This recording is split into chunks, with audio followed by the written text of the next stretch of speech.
بسم الله وعلى بركة الله. اليوم جبت لكم واحد الكيكة بالخميرة ديال الخبز. هي خميرة الخبز كتجي غزالة مشهورة هنايا في إسبانيا في هاد الساعة ديال البرد وخصوصا في راس العام كياكلوا هاد الكيكة هادي. كتكون موجودة في المتاجر، كتجي لذيذة مورقة من الداخل وكتجي غزالة. المقادير ديالها جد بسيطة، يعني ماشي شي حاجة مكلفة. كنحتاجو كاس ديال العصير ديال البرتقال ولا العصير ديال المندالين. عندنا كاس ديال الماء دافي شويه، ماشي دافي بزاف، ما يكونش سخون بزاف.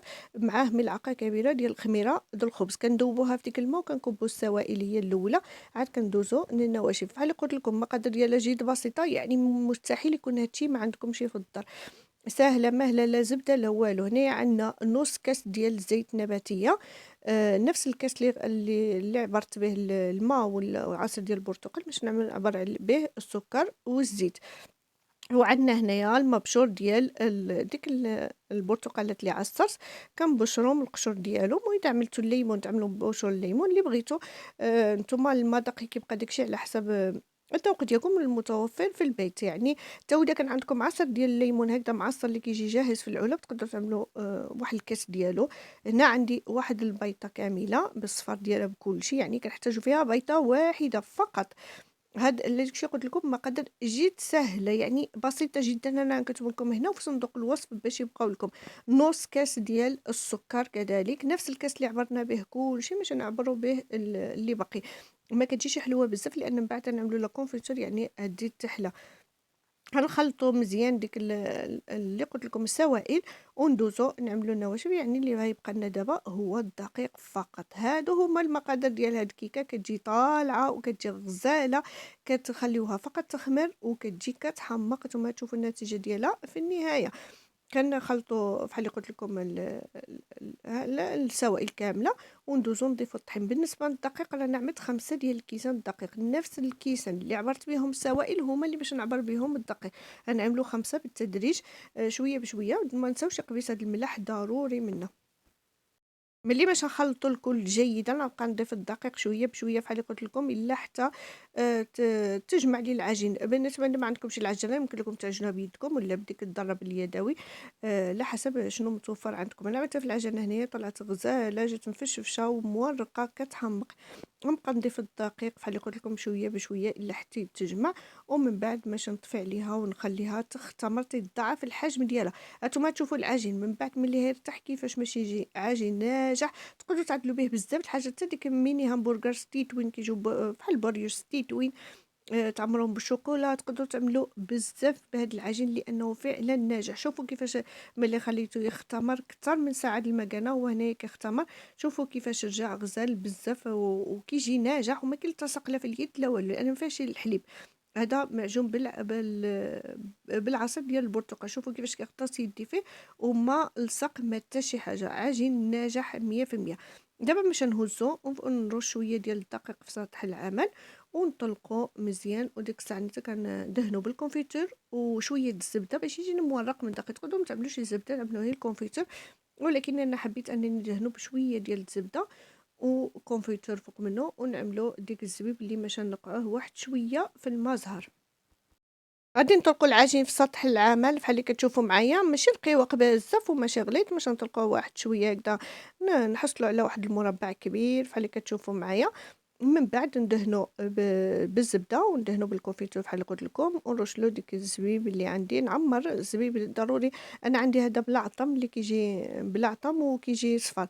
كيعجبني بزاف هذا الزبيب هذا. من بعد كينتفخ ملي كيطيب كيجي مزيون بزاف، وما كتبقاش تزود ديك العثمان. ديما كنشري الزبيب هكذا بالعطم باش كنعملو في الفقاص، كنعملو بزاف ديال الحلويات. صافي ملي كطلقوها هكذا بحال اللي كتشوفوا معايا، ندوزو ندهنوها بالزبده وشويه ديال الكونفيتور. عندي كونفيتور ديال المشماش، تقدروا اي كونفيتور بغيتو تعملوها نتوما. وما بغيتوش دهنوا لا كونفيتور لا والو، غير لويوها هكذا بهذه الطريقه. ومن بعد باش تعملوها في المول ديالها اللي ماشي تدخل للفران. نتوما تشوفوا معايا النتيجه ديالها كيفاش كتجي. غندهنو الزبدة بحال اللي كتشوفوا هكذا، وباش نزيدو الكونفيتور وندوزو نوريكم بالطريقة كيفاش كندخلها للمول، وكيفاش كطلع في النهاية كتجي واعرة واعرة صراحة الله كتذوب في الفم. تقدروا تخليوها هكذا تقطعوا منها وتحمروها مثلا في العشية، ولا تدهنوها بالكونفيتور ولا بالشوكولا، ولا تاكلوها هكذاك. كتجي واعرة واعرة صراحة الله، وشهية جدا وسهلة. المقادير ديالها من اسهل ما يكون، يعني ما فيهاش شي حاجة اللي مكلفة. المقادير كاملة بسيطة ومتواجدة في الدار. بحال اللي شفتوا معايا ديك الزبيب اللي عندي باش نشيخو بشوية ديال الماء زهر ونبدا يفزك واحد شوية، وديك الساعة ندوز ندردرو مباشرة فوق منها كاملة باش كيعطي ديك المذاق مزيون. صافي باش نعدلو واحد الرول. نتوما تشوفوا معايا كيفاش نروليوها كاملة وندوزو نشققوها بالموس، باش من بعد ملي ندخلوها في المول كتفتح كتجي بحال الوردة غزالة بزاف. هانتوما تشوفوا معايا كيجي فحال ديك الشنيك. تقدروا هكذا تقدروا هاد العجين هذا تعدلوا به الشنيك يجيكم رائع جدا كذلك. وتقدروا تعملوها دفعه واحده كامله في المول واحد. هانتوما تشوفوا معايا الطريقه ديالها كتجي بحال الكيكه بحال البريوش بحال واعرة، واعرة صراحة الله. شوفوا كيفاش العجين ناجح رطب رطب، ما كيلتصق في اليد ما حتى شي حاجة. أنا كنحادي فيه وأنا مطمئنة لأنه ما كيلتصقش في اليد مرة. نجيب واحد الموس يكون طاحن وباش نفلحوها هكذا بحال اللي كتشوفوا معايا، نفلحوها كاملة باش من بعد ملي كتدخل للفران في المول كتفتح بحال الوردة. وبحال اللي قلت لكم تقدروا تعدلوا هاد الرول هذا وتقطعوهم شنيكات وتدخلوهم للفران يجيو واعرين صراحه الله. انا عجبتني النتيجه ديالها. نتوما كتشوفوا معايا كيفاش لويتها وعملتها في واحد المول اللي فرشته بالبابيل ديال الفران. من الاحسن عملوه، ما عندكمش دهنوها بالزبده ورشوها بالدقيق وعملوا فوسط من هاد البريوش. نتوما هتشوفوه نخليه واحد 4 ساعة يزيد يختمر، والعجين عندي مختمر بزاف. ومن بعد ندخلو الفران. ما كدهنوها لا بيضات ولا ترشوها ولا حتى شي حاجه، فقط كتخليوها بهذا الشكل هذا. من بعد كتدخلوها الفران. نتوما كتشوفوا من بعد ملي خليتها ترتاح واحد شويه زاد ضعف الحجم ديالها. دابا غنسخن الفران 180 درجه من فوق ومن تحت. بزاف د الناس كيف الحاجه ما كتنجحش معاهم لانهم كيفتحوا الفران اول حاجه. ثاني حاجه ما كيسخنوش من فوق ومن تحت. دائما سخنوا الفران من فوق ومن تحت عاد دخلوا الحاجه ديالكم طيب، سواء الكيكه اي حاجه بريوش اي حاجه. من بعد ملي تشوفوا بدا كيشبر شويه د اللون طفيوه من تحت وخليوه غير من فوق. هذا هو الشكل النهائي ديالها من بعد ما خرجت من الفران. كتشوفوا معايا خدات واحد اللون الفوق. جات بحال الشكل ديال الورده غزاله. وبحال قلت لكم هذا العجين هذا تقدروا تعتمدوه وتعدلوا به الشنيك كيجي كيحمق صراحه الله. هي بالخميره د الخبز ما فيها لا خميره د الحلوى لا حتى شي حاجه، لا زبده لا حليب لا والو.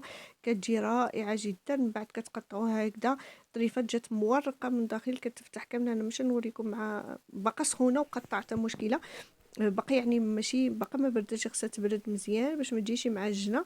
خليوها تبرد عاد كولوها. نتوما تشوفوا النتيجه ديالها من الداخل كيفاش كتجي بحال الخبيزه بحال البريوش بحال الكيكه. كتجي روعه. جربوها بلا ما ترددوا.